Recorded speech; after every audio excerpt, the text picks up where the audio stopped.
Simon Bowen, welcome to Financial Advisor Evolution. Glad to have another conversation with you. Yeah, good to be speaking again from the other side of the world.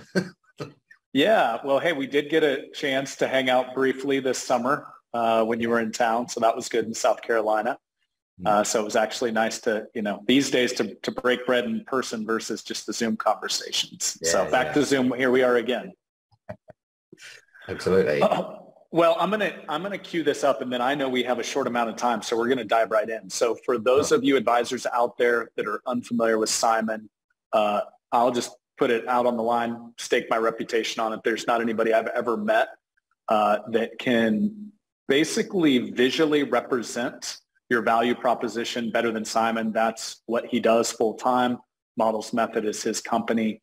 And here today, he's going to kind of show and tell some frameworks, some psychology behind explaining what it is you do as a financial advisor and how you add value. Simon, is there anything else just for context for the listeners? Maybe this is their first time that would be helpful for them to know on your side.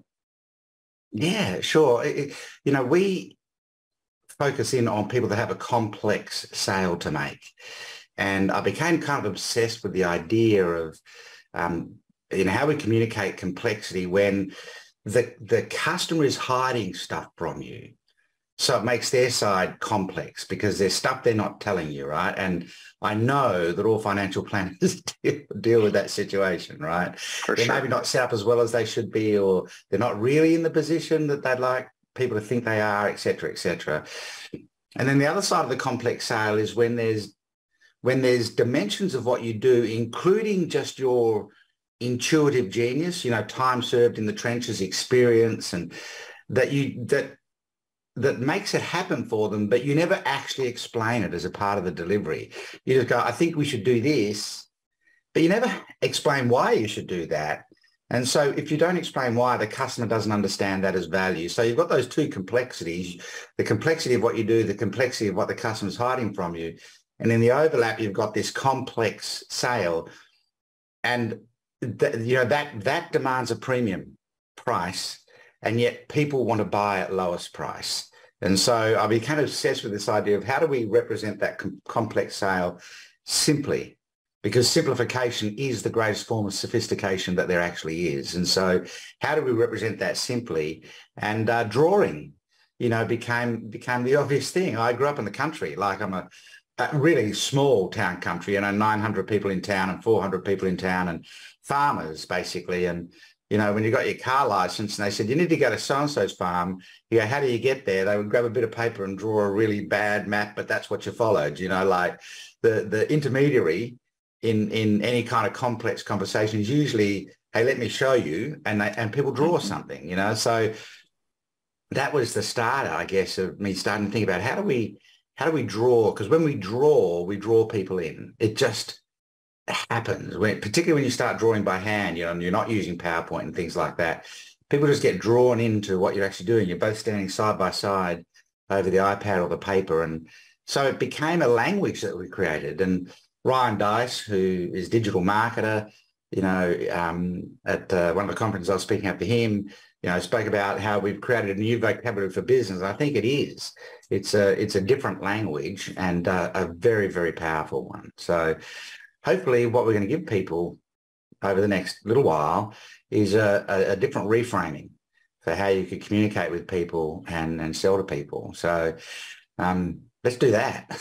Yeah, let's go. So, and by the way, finance, as you know, all of I think this is without exception, every advisor I've ever met that has reached a level of success in finance has some version of a whiteboard presentation, framework, something where they take the complex world of finance and really try to simplify it.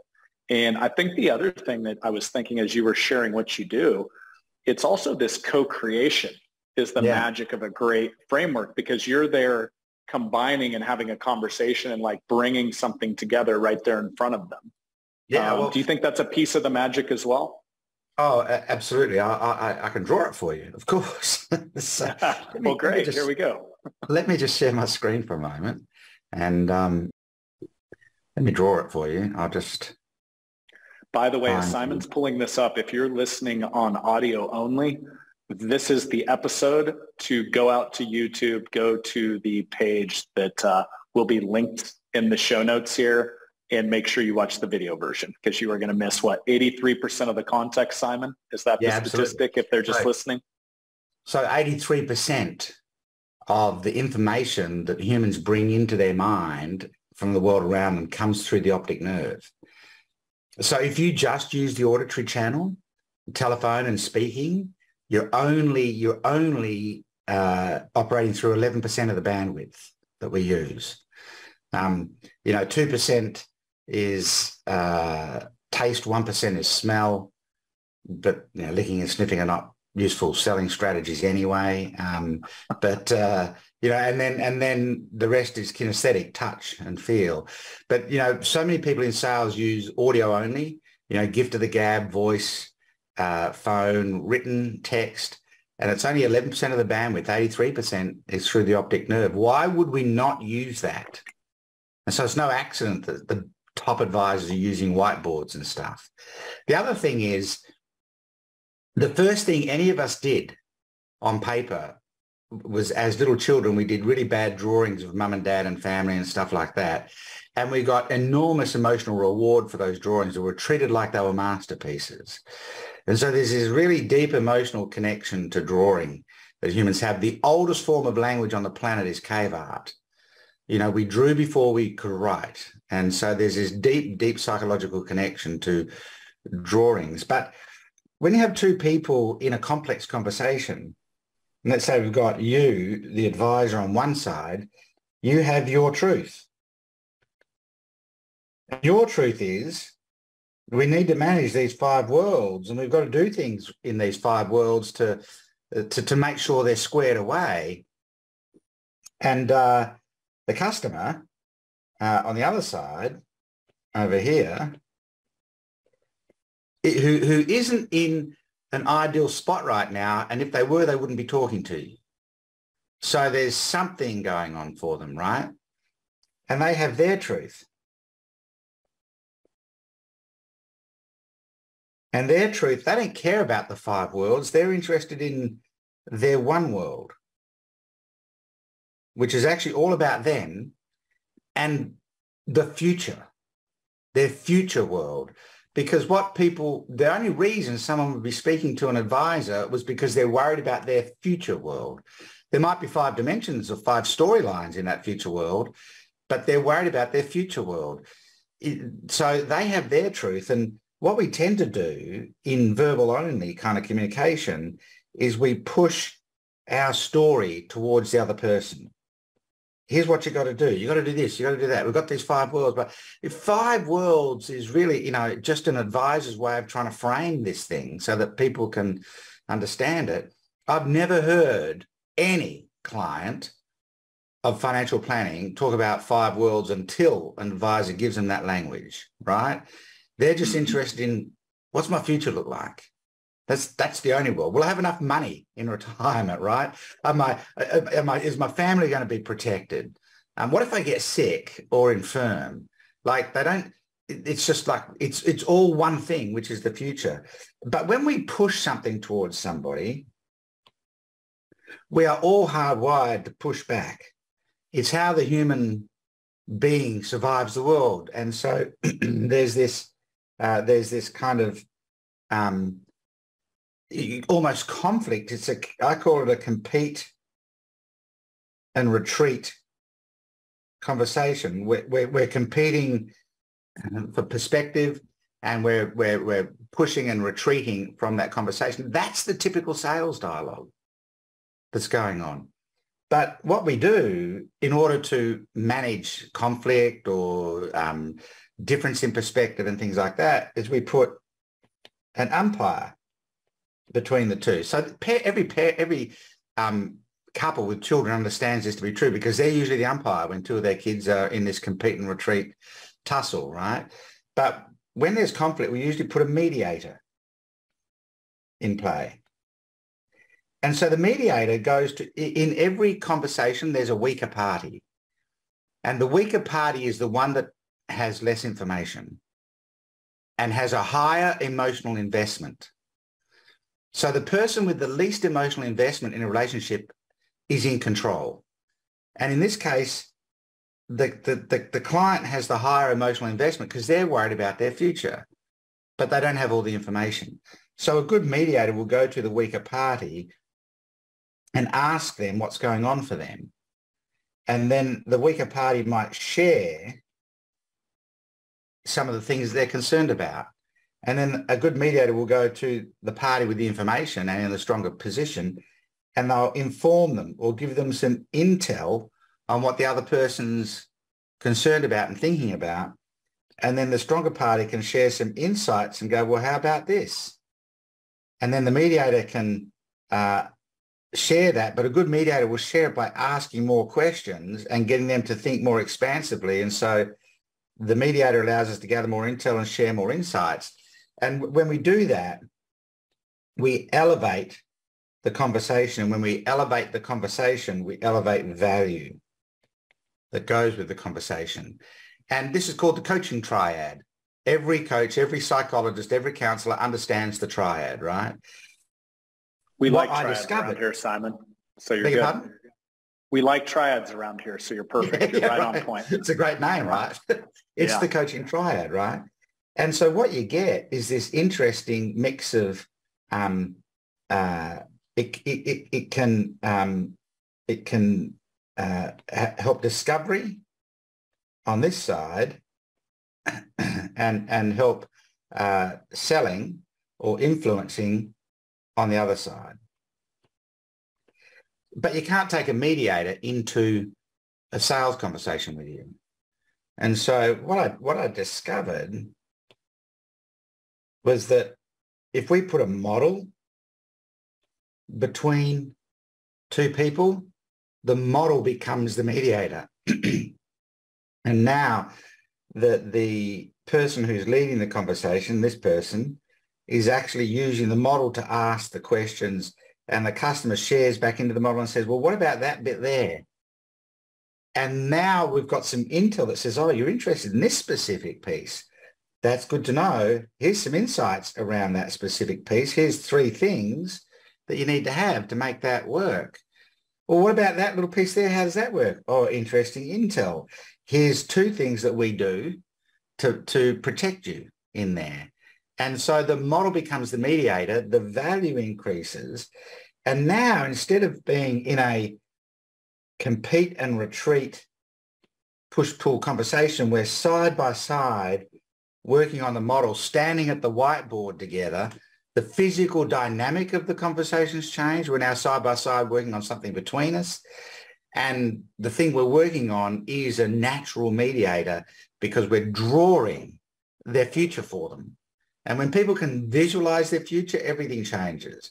If we're just speaking their future for them, that's our story of the 5 worlds that we're sharing with them, as opposed to drawing their future for them. And I know that financial planners talk about the 5 worlds, Brad, but there's only one world, and that's their future world. And we talked about this in a previous podcast. You know, the futures model is everybody wants the genius model that we help them build, but actually my favorite model is the futures model. It's just a ridiculously powerful conversation to be having with people because you're talking about their future, their world, and you can talk about 5 different storylines into the future and things like that. But you know, they really only care about their future. And you know, we could draw it again, but we've already done that. Yeah, let's. So for time's sake, Simon, the futures model. I'm going to brag on it so you don't have to. We did have that conversation. It was during COVID, so what a perfect time because everybody was trying to figure out how to communicate via Zoom, and you were kind enough to hop on. And I'll tell you the power of that. I had an advisor in Sweden, of all places, reach out to me on Facebook. And he's like, that model, that one model, that futures model Simon shared, and all he was doing was kind of trying to recreate it off of the video that you know, the 10-minute conversation where we covered it. And it helped him close a $10 million client. I don't know if I ever told you that story, but that's the power of it. And he said it just simplified everything. This guy was procrastinating, and it helped me in a very simple visual way. help me get him to a decision point. And so we're not going to reshare it today. If you're listening in, Simon's kind enough, we kind of clipped that section out of a prior conversation. Just reply back to however you got this, whether it's a DM on social, and we'll make that a deliverable that we'll share out so we can kind of save everybody some time here. So with that being said, there's a couple takeaways from that conversation, Simon.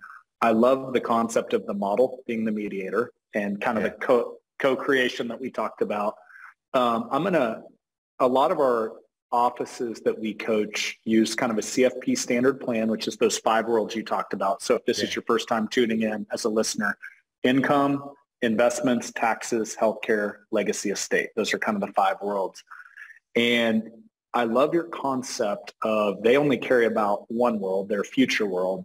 Would you say the analogy that we could use there is if there was like one book, it's like their future is a book, and in that book you could have 5 chapters that equal their future, which could be those 5 worlds. But if you're not clearly simplifying, here's your future book, and you're getting down into the weeds on the 5 worlds, you're probably losing them. Or is there a better way to kind of explain that concept?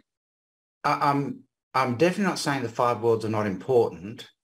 What I am saying is that's financial industry speak, right? The customer intuitively understands those kind of 5 areas, but the reality is that everybody is only buying 2 things. And any complex product or service is kind of the same. We're all selling 2 things. The first thing we're selling is aspiration. And what I mean by that is whilst not everyone wants to admit this, the reality is everybody wants to win. They want a bigger car and a bigger house than their neighbours. They want, they want to beat that health challenge they've got. They want to win in terms of their income plan, their investment plan, their health plan. They want to get to. Everyone wants to get to retirement, be super fit and healthy, live another 30 years. In a plush lifestyle, and have everybody else wonder how the hell they did it. Everybody actually wants to win. So sure, there's 5 storylines, but the truth is the first thing that people want to buy is they want to win. So if I'm a financial planner or in the financial services industry, how do I show people their future? And I'll talk about timeframes in a minute, but how do I show people their future against those 5 storylines, those 5 chapters, as you've said, and what winning looks like in each of those 5 chapters, right? But the second thing that people want to buy is safety. Now, people aren't inherently safe. People don't behave inherently safely. And we know that to be true because, they smoke or they drink alcohol or they, overeat. Fast cars. Yeah, exactly, right. Bad decisions, and simple little things like they have a hobby in their shed, wood turning, but they don't wear safety glasses, or they mow the lawn without good sturdy boots on, and a rock comes out and takes a chunk out of their foot or whatever.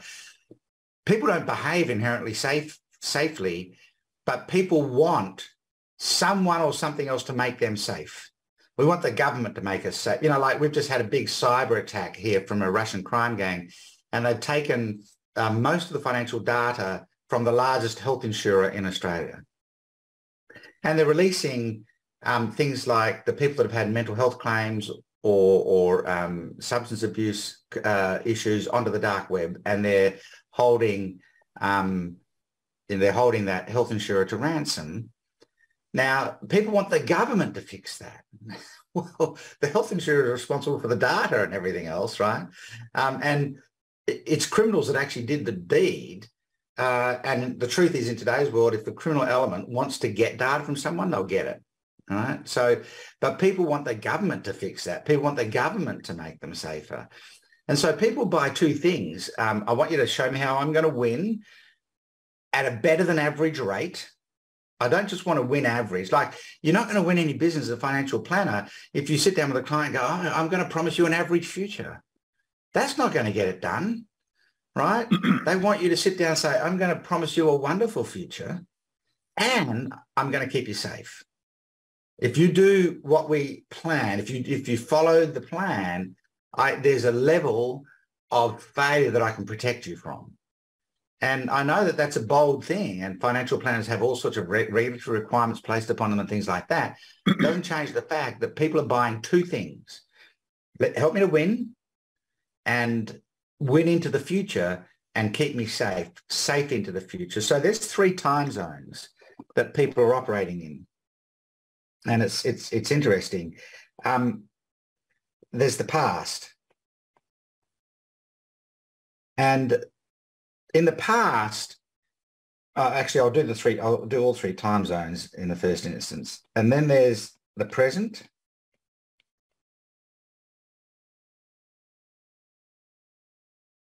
And then there's the future. This is particularly pertinent in the financial services sector. So the past is hindsight. And people visit the past often with regret, blame, or shame. People visit the past and let the emotions of the past flood in, right? I've done a lot of work with elite sporting teams, Australian national teams and things like that. And when you look at people that perform at an elite level, so this is what the average do. When you look at people that perform at an elite level, they also visit the past, but they only visit the past to get the lessons. They don't attach themselves to the emotion of the past. They just go to the past to get the lessons. And the average person spends 20 to 30% of their time living in the past in regret. The elites spend about 10% of their time living in the past. The future is foresight. And the average person spends about 20% of their time living in the future. And the emotion that's often attached to that is fear and anxiety. And interestingly enough, shame. Shame is a really interesting emotional state in the human condition. And why would people have shame about the future? Because they know they're not set up for it. They know the future's coming and they didn't do enough in the past to be prepared for the future. Elite performers spend about 10% of their time in the future and they go there to make plans. They go to the future for plans. So what's the goal? Therefore, what are the steps needed to get to the goal? And these people bring all of that back into the present, which is insight. They bring it back into the present and they execute based on the lessons of the past and the plans of the future. And the average people, and they're spending about 80% of their time in the present moment executing. The average person is only spending about 50 to 60% of the time in the present moment, and they're not executing on action, they're executing on emotion, which is a real problem. And so we can frame all of this,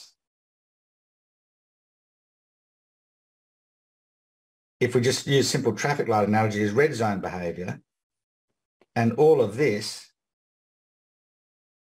as green zone behaviour. And the difference is humans, the average human doesn't do green zone very well in terms of the past or the future. They, if there's so much emotion attached to these things, I may as well just avoid thinking about it in the present. So I'm going to spend 50 or 60% of my time in the present in avoidance. And that one conversation that I've just drawn there is everything about what a financial planner exists to address. A financial planner exists to bring the green zone to people that are operating in the red zone and help them understand these 5 worlds. And so they're basically saying, I can help protect you from the things that you fear and are anxious about in the future and your mistakes of the past, because I'm an expert at capturing the lessons in these 5 kind of chapters of your future. And I'm an expert at making a plan. And people don't think plans are sexy, but they're as sexy as hell. Because no one wins a Super Bowl or an Olympic gold medal without a plan. Like, if for a team to win a match, they've got to have a game plan, right? And I think we make the mistake of, oh yeah, we've got to do a plan. Make the plan as sexy as hell, because the plan is what protects them from risk and offers them the chance to win, right?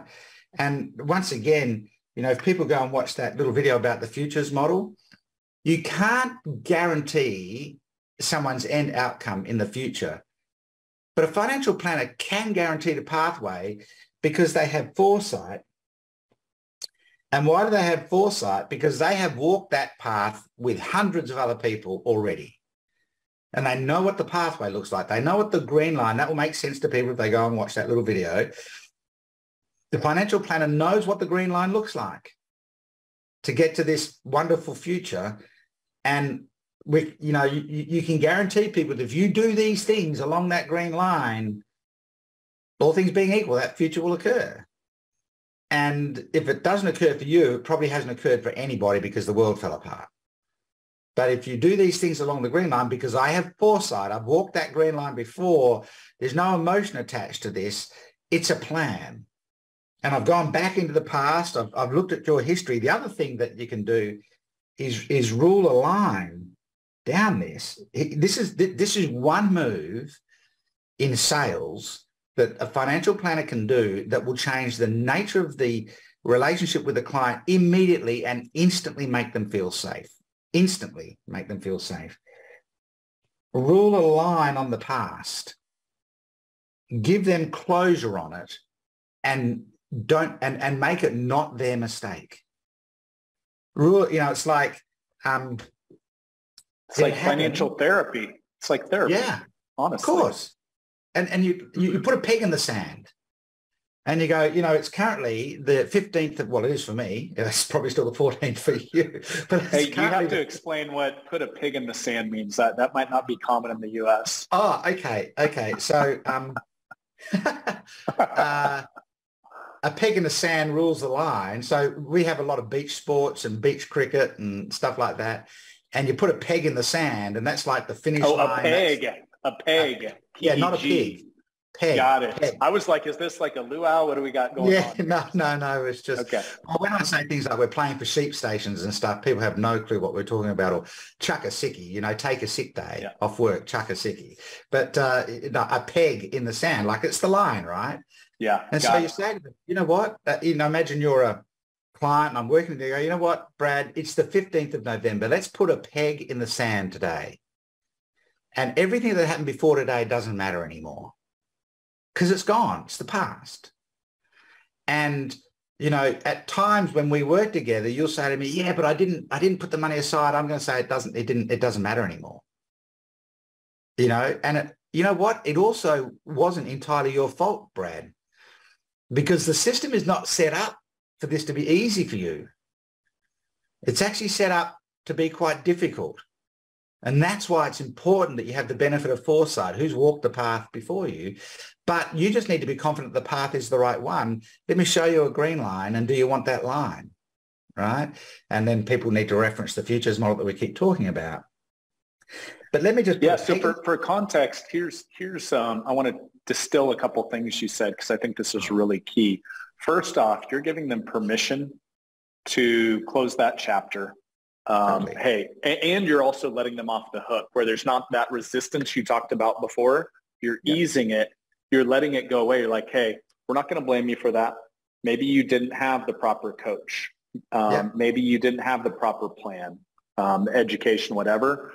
And so you're letting that go away, but you can distill the lesson. We can take the lesson from that and bring that forward and now make better decisions going forward. The interesting thing, and I don't want to take us too far off track here, but one of the common themes I see in all of your models it's progressing forward. Yeah. Like one model you might start with that leads into the next model that kind of gets that. We call it in our coaching, meet them where they are. Yeah. Right? And so I see the progression in your models. The other thing I see a lot, and this is for the advisors that have done a lot of whiteboarding, because I know that's many of them listening into this conversation. But I also see almost like it's the best analogy I can make. It's like a flower that's blooming. The choreography that on the unveil, as well as the color selection. Even these last two models that were two new models, I look at them through a different lens now. I'm like, he's using the green on that one, the red on that one, the neutral color on that one. So can we give like just a short little snippet on maybe the why behind some of the choreography, the color usage in your models as well, for those advisors that might be able to apply those lessons to their whiteboarding? Yeah, absolutely. So first of all, if we think about a simple 2x2 matrix. So many people rely on words only. And I'll try and do all of this in the context of a whiteboard. And I use red, amber, and green because they're kind of hardwired. Everyone stops on red, everyone goes on green, and no one knows what to do with amber. And so they are hardwired color schemes. So if I want people to make a subconscious, oh, that's bad, that's good, interpretation, I'll often use the red, amber, green or red, orange, green of a traffic light system. I try to keep a lot of symmetry in the models. People don't like things being unbalanced. And so I pay attention to, there's a reason why I've written words only on an angle coming off that corner, because it applies to both sides. So and I'm going to fan out from that corner, so it's on an angle deliberately. But when we use also for context, I just want to add this because I do know compliance and suitability is going to be listening to this. I think first off, your color choice of red and green applies perfectly to finance. When stocks are down, they're red. When stocks are up, they're green, typically. And then I also just want to hit one thing that we hit earlier about people don't want average, as far as their retirement and return. Yeah. I think the beauty of the holistic financial plan, just to circle back, it's those proper steps in the right place where I think so many advisors feel helpless because they can't control the stock market. And, if you sell on returns and over performance compared to the guy down the street, that's a losing proposition long-term, because as Warren Buffett himself says, I can't predict the future of the stock market, right? And so I just want to kind of package that real quick of not average in scope of returns, but average in scope of better planning to have a better, more ideal retirement. And for context, I didn't want to break up the flow there earlier, but fine. I assume we're all talking the same language there. Well, here's the other thing. If you draw, the client can interrupt you and you can go down an entirely different pathway, and then you'll come back to exactly where you were and pick it up where you left off, because there's a placeholder waiting there for me. I've got a red quadrant I want to address. I've got a half-finished model. I know I'm going to finish it. I know what it is already, so I'm going to come back to that. But just to pick up on what you're saying and make the point, the futures model that we keep referring to says you're in the present moment, and over X number of years, you're either going to land in this ideal retired or ideal financial world in your future, or this crisis place in your future. And there's two different paths, a red path and a green path. And I won't go into the model, but what I keep talking about and what you've just been talking about is you can't really guarantee the future. But if you're a good financial planner, you should be able to guarantee the pathway to the future. And as long as we go through these gates and shut them behind us, and that's called a plan, as long as we go through these gates and shut them behind us, and if we go through a gate and things are just tapering off a bit, and we make the adjustments to get back onto the green line, as we go through that. It won't be a straight line. The truth is it'll go like this. But as long as we end up where we need to end up, and as long as we know we're above that black line, we're on the green line, you can guarantee a pathway. Here are the gates that we walk through across 5 chapters inside your future financial world. And we just need to walk through the gates together. And no one falls off the green line. They just behave their way off the green line. Part of my job is to make sure that you don't make the same mistakes of the past, which, by the way, were not your fault. You know, this kind of education, you were given bad advice or whatever. But what I do need to do is make sure we have a plan that eliminates fear, anxiety, and shame in the future and gives you a better than average result. It's a whole great context. But this whiteboarding thing, Brad, people often use words only. So I see people on whiteboards all the time writing up the words they're saying on the whiteboard. What a waste of time, right? When you use words only, people say, I hear you, but quite frankly, it's just noise. And, you know, the average adult reading age in Australia and England and the USA is 14. So if you use, the moment you use any kind of industry jargon, you're losing people. You know, if you're, depending on who you're dealing with, but, you know, if you're using college level, university level language, you're losing a percentage of the population.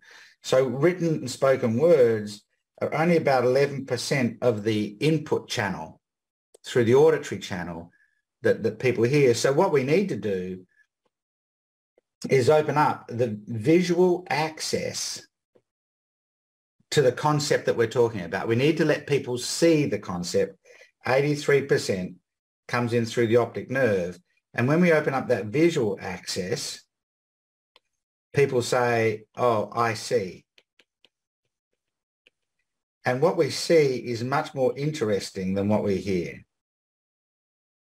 You know, one of the stories that I think is most applicable to this, remember that Thai soccer team that got stuck in the cave a few years back? And when I first heard that story, it was just a report read out on the news. There was no visuals or anything. It was just like a youth soccer team's been stuck in a cave in Thailand and the cave is starting to flood and they're worried about how they can get them out. And, it was just auditory only, right? Words only. And my immediate reaction was, well, you walked in there, walk out before the flood comes. I don't get it, right? And then we all started seeing the graphics of the cave and how, and I'm thinking, why did you even go in there in the first place? Right. But now, okay, this is a real problem, right? It's what we see is much more interesting than what we hear. But then we also need to give people this second component, which I think is the most critical thing about a model. The visual access is important, but we need to give people structural access. The human brain is a meaning-making machine, and it needs to take pieces of something and put them together to make sense of them. And when we give people structural access, which is what I'm doing at the moment by drawing this model for everybody, when we give people structural access, they go, I get it. And this is believable. So because I am explaining this whole idea right now in the form of a model, it's far more believable than if I was just talking. And by the way, if I was just speaking at the moment, I already would have lost everybody. But if they follow the visual, this thing makes sense. And so we get up into this green quadrant up here where people say, I see, I get it. That is desirable. I want that. And so that might be the end of the story. But if we view these two scales as performance scales, so 1 to 10, and we perform at 8 or above in terms of giving people structural access, and we perform at 8 or above in terms of giving people visual access, we open up this super green quadrant up in the top right corner that no one really realizes exists. But this is the field of elite performance. Elite performance is 80 or 90% or above. No one would be happy going to a neurosurgeon for surgery and have the neurosurgeon say, I'm going to give it my best shot to do an average job here. You just like, you want the neurosurgeon to be like, what marks did you get at uni? I got a solid 70%. That's not the dude you want to have. Like, you want the guy that got 90s, right? Or dentist. I'm going to give it my best shot to not hurt you. No, I want like some certainty. And so when we perform at 8 or above, desirable becomes buyable. And the thing that shoves it into that 8 and above is performance, what we call choreography, how you walk through the story, how you unpack it, the pathway.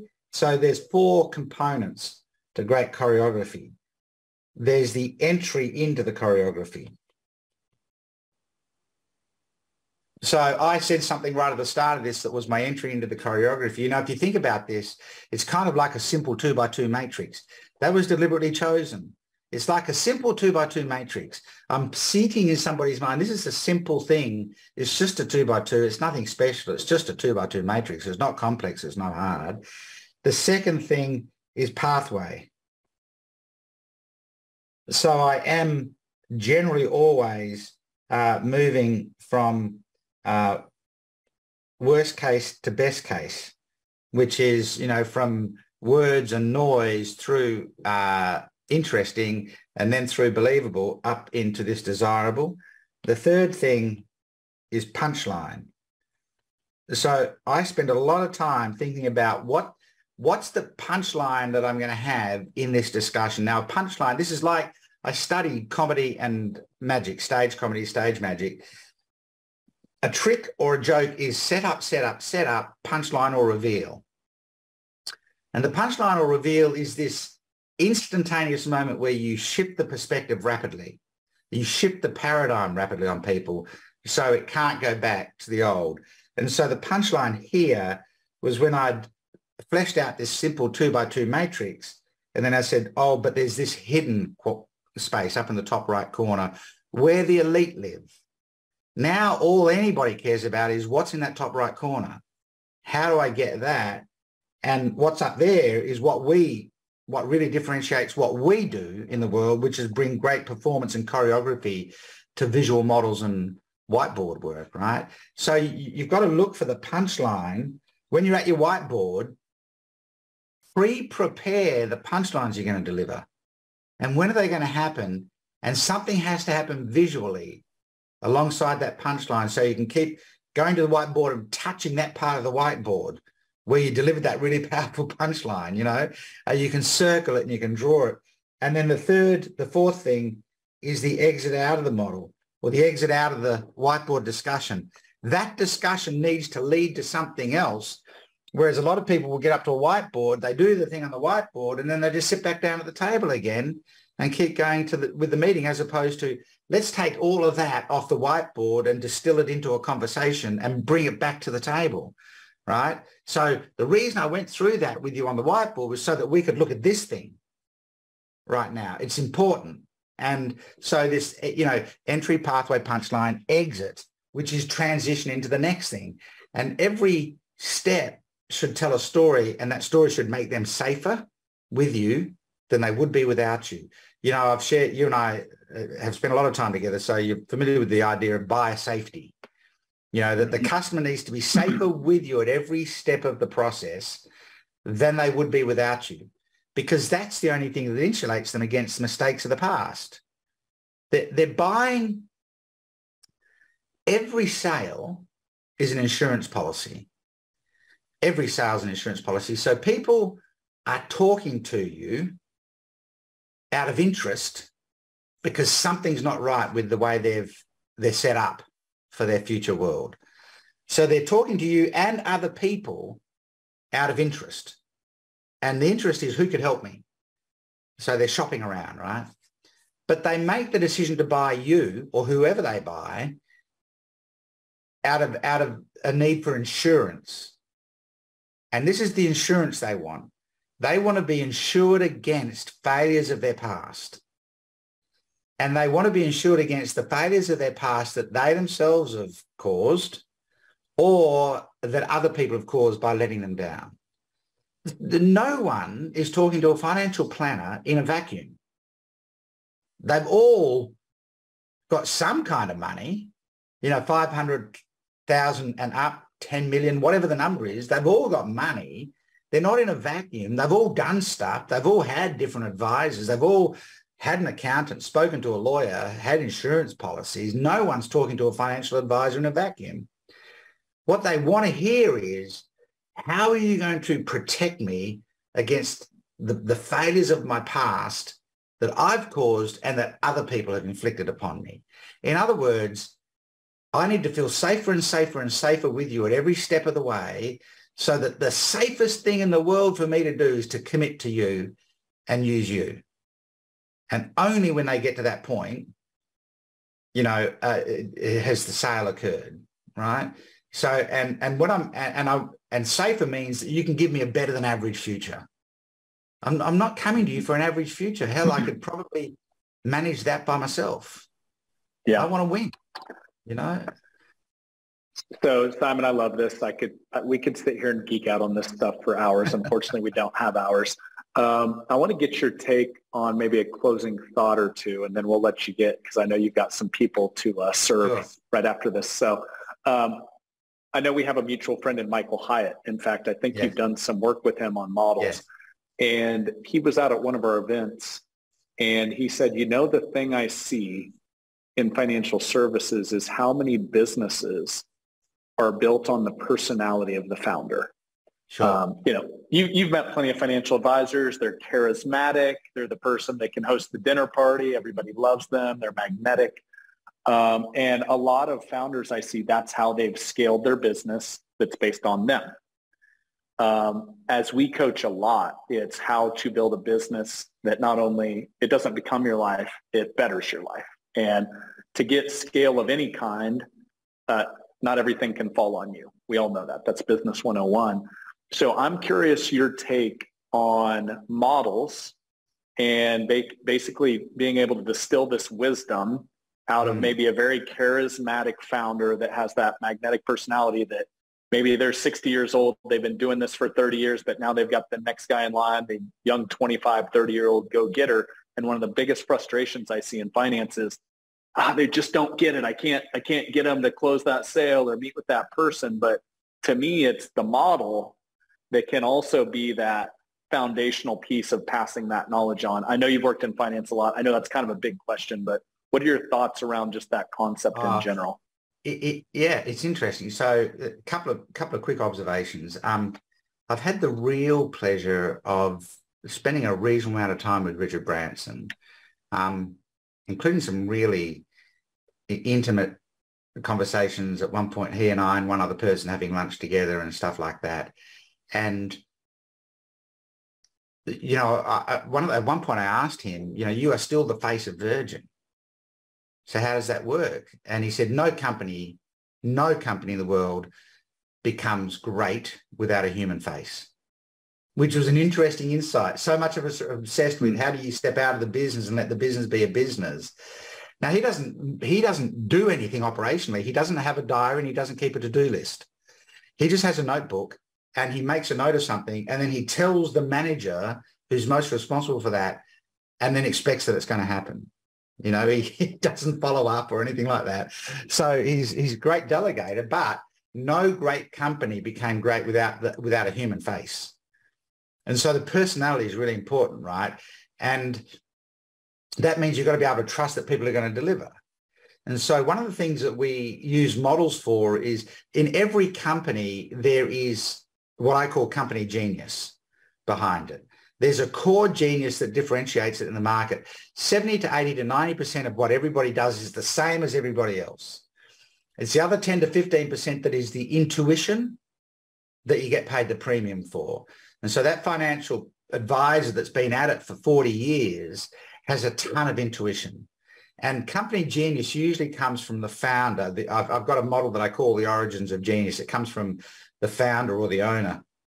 And one of the challenges in handing on a body of work or a life's work to somebody younger is we don't have a great way of articulating it. We're once again, we're just talking to them in words, expecting them to take notes and remember it. But if we distill that intuitive genius into organized genius and build a model around it, now we can actually teach the model, and the model contains the genius. The model becomes the core of the company, and then the founder or the owner just has to be the personality of the company. What's the problem is, most owners are trying to be the personality of the company and the core of the company. Make your genius, turn that into a model and make that the core of the company. Here's how we do what we do and deliver it to people, and be the personality of the company and host a dinner and, you know, bring people in, but know that all of these young people have a framework and a model. The problem with youth and the advantage of youth is their energy level. It's their advantage, but it also means people move at a pace faster than perhaps insight. You know, insight is slow and energy is fast, and that's kind of the mismatch. So, you know, if you examine all the great companies in the world, they all have a human face, which is fine, but make sure it's the personality of the company. It isn't the core of the company, which means distill what you do down into frameworks that you can teach, and then people sell the framework. Sell the framework. It's like a blueprint for the brain that sits between the concept, which is financial planning, which is an abstract, and reality, which is someone's got a great financial future that has actually occurred for them now. What's the blueprint for the brain that sits in the middle? It's your framework, your model. It's how you unpack this thing. It's the core genius of the company that is the distillation of people having taken hundreds, if not thousands of people down that green line in the past, and decoding the gateways to walk through to make that happen. So, you know, we've got these 5 financial worlds, but what are the gateways inside that? What's the frameworks? What are the plans and things inside of that? So I do think, you know, for a company to be saleable as an asset, it can't be dependent upon the work effort of the owner, but it can be dependent upon the personality of the owner and get it to a saleable point, because anybody that's going to buy that company is buying it thinking they're going to do a better job than the previous owner. And they completely discount the importance of the personality of the owner. So build your business off the back of your personality, but not off the back of your hard labor. And distill that genius into frameworks and have the team work through the frameworks. It's still a saleable asset. It'll drive the business, but people need to be able to believe in people. People don't trust machines. People don't trust technology.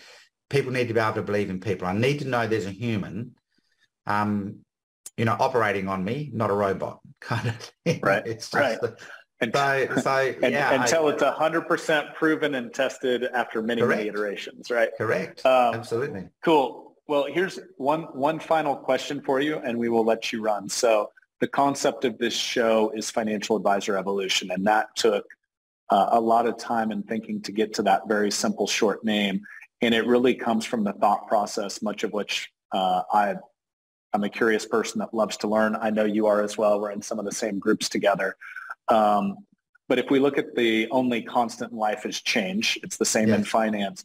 What is the one thing, and maybe sit yourself in the consumer side now, what is the one thing that you believe needs to evolve in the world of finance or the world of financial advising, if you were going to share that to all the advisors out there? Here's how it is today. Here's where it should be or where it needs to evolve. Something needs to change. Yeah, and look, from a consumer perspective, so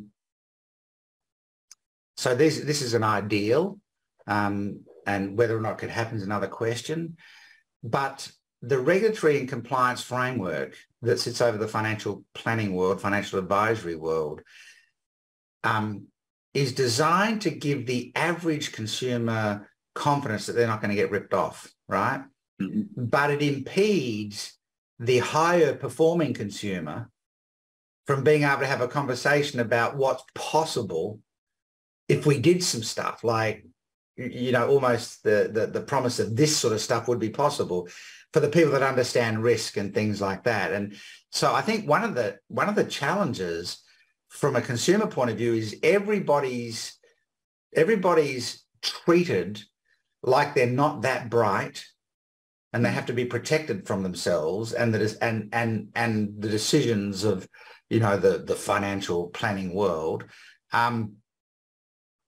Everyone's not equal. Everyone is not actually the same. So, for me, financial, the evolution of financial advice would be, if I was in the financial planning world, I'd really only be interested in one category of clients, and that's the ones that understand risk and, are pursuing substantial net worth, and are those, I mean, I don't know that I'd be that interested in the bulk of the market, if you like. And that means I've got to step my game up in a whole lot of ways. I've got to be obsessed with being amongst the 1% of elite who are just trying to unpack all of the nuances we possibly can to be able to give people a really sturdy view of their future. And, I'm not a financial planner, so I'm not doing that all the time, but I feel like too often we see people relying on a product that they sell, or, it's buy this product, put this together, as opposed to let me share my insights with you, which is advice. Basically, let me share the benefit of experience with you. And I actually want the old guy who's done this a million times, but has done it 10 or 15 different ways that have all worked a million times and is constantly, I want the innovative old guy. That's an interesting flavor to pursue. How do I have this tonality of the innovative old guy who's got all the water under the bridge, but is constantly innovating, right, for the top 1%? I might only be 30 years old, but how do I have this tonality of the innovative old guy? I might be 60 years old, but how do I have this tonality of the innovative old guy, right, who isn't, isn't breaking any of the compliance regulations or anything else, but is really challenging people on what's possible for them for the future, because everybody wants to win. They want a better than average result, and they want to be protected. So it's kind of a rambling answer from an uninformed point of view. But if I was a consumer, that's the person I want to meet. I want to meet the person that goes, it's okay. It's okay. I got this. And we're going to do some stuff that other people don't do, but I know works. And let me show you the evidence of that. And this is the pathway we're going to go on. And you're going to do better than most. That's a bold claim delivered so subtly, and so carefully. But that's the person I want to meet, right? Well, I think the beauty of a great, well thought out plan, as you were drawing that futures model earlier that kind of zigged and zagged, it's kind of like GPS. You think about it, you want to get from point A to point B in the most efficient way possible. Well, guess what? If you're driving through the heart of LA, it's not going to be the route you thought. You're going to get some redirects and things like that, but you're still going to get there. And it never is. And so I love that kind of final thought. And I also think what's interesting, what I also heard from you, is a more personalized experience, not a generic experience that oftentimes I do think you probably want some financial advisors over, because you're like, compliance suitability kind of waters things down. Yeah. It also has to protect us as well. And so it's this fine line and this balance. But I do love your concept of more personalized advice suited to the individual. Yeah. The compliance framework is really, really important, right? But it's my future we're talking about. So I want someone who's all well, and by the way, compliance and suitability is going to love the idea of more personalized, specific advice to that individual, because that's what they're trying to do. It's just, it's an interesting world we live in where that's constantly evolving. So, well, Simon, thank you so much. As always, man, you over-delivered. I knew you would. Excited to get this out to the world. And Triad Home Office, you're always welcome. You know this. So next time you make a trip to the States, you let us know and we'll host you. Perfect. All right. All right. All right, thanks, my man. Appreciate it. Bye-bye. Bye.